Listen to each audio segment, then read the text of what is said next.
Hi, this is Jeff Curto, and welcome to episode number 151 of Camera Position, the podcast about the creative side of photography. Zen. Zen, formally, it's a Japanese form of Buddhism that emphasizes meditation and observation, and informally, we can think of Zen as a complete state of focus that incorporates a total togetherness of body and mind. Zen is a way of being. Zen is also a state of mind.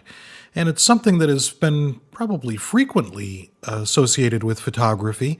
And even here in Camera Position, way back in Camera Position episode number 57, I discussed a book that I've always found useful for photographers, Zen and the Art of Archery.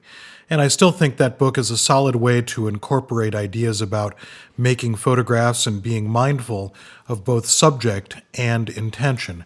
And I'll link both to Zen and the Art of Archery, the book that I discussed in episode 57 of Camera Position, and I'll also link back to that long ago episode of Camera Position, and perhaps you'll go back and take a listen to that. But today's podcast is about a sort of a different piece of this Zen puzzle. Recently, I reread a book that I'd not thought of in a long time, a book by a guy named Alan Watts. Watts is recognized as one of the first interpreters and popularizers of Eastern philosophy for Western audiences.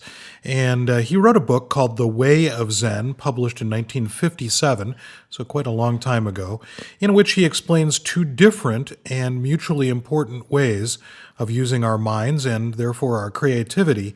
And those ways help to explain some of the potential of perception in photography. So let's have a listen here to a little bit of Alan Watts in his book, The Way of Zen. For we have two types of vision, central and peripheral, not unlike the spotlight and the floodlight. Central vision is used for accurate work like reading, in which our eyes are focused on one small area after another, like spotlights. Peripheral vision is less conscious, less bright than the intense ray of the spotlight.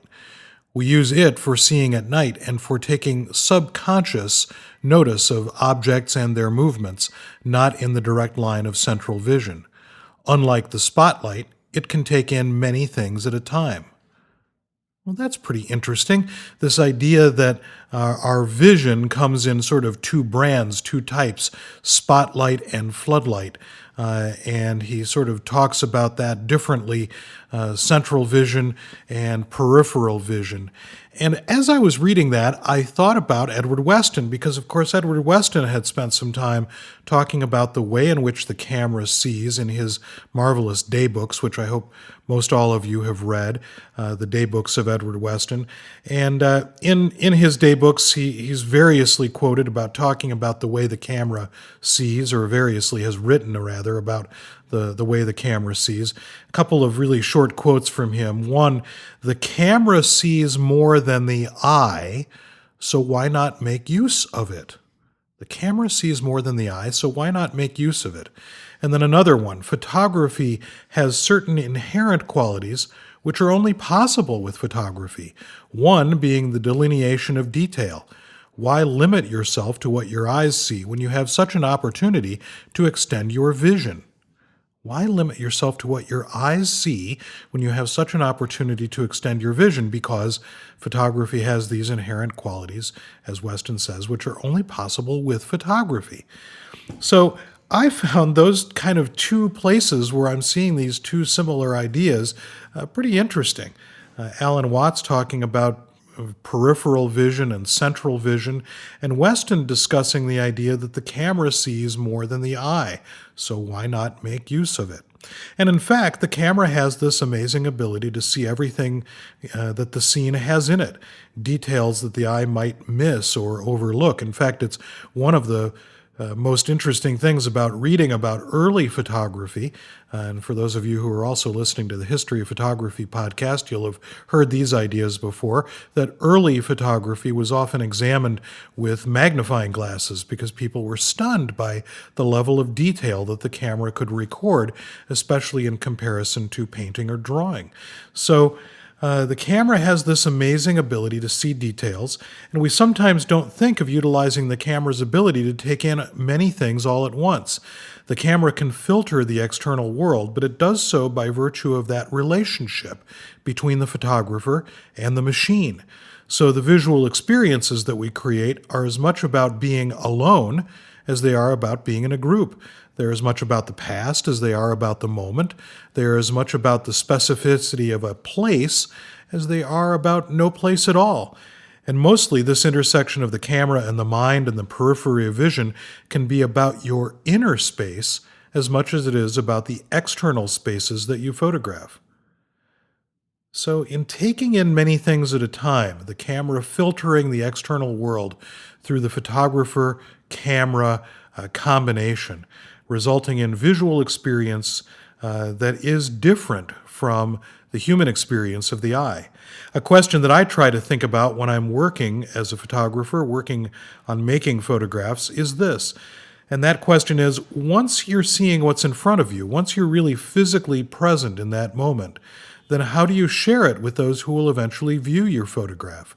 And really that goes back to the previous episode of Camera Position, doesn't it? The difference between viewer and photographer.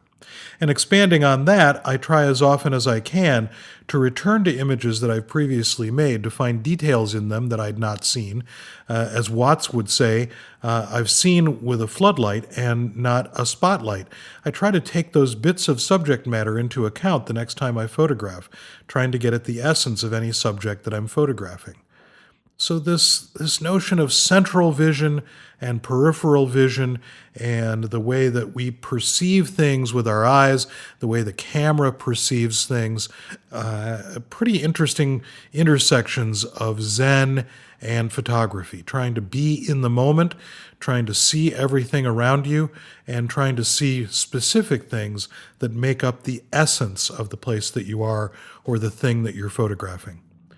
So next time that you're photographing, try to be in the moment, try to be in that sort of both central and peripheral vision at once, take in everything around you, be in that place, and once you are seeing what's in front of you, once you're really physically present in that moment, think about how you're going to share that feeling with those who will eventually view your photograph.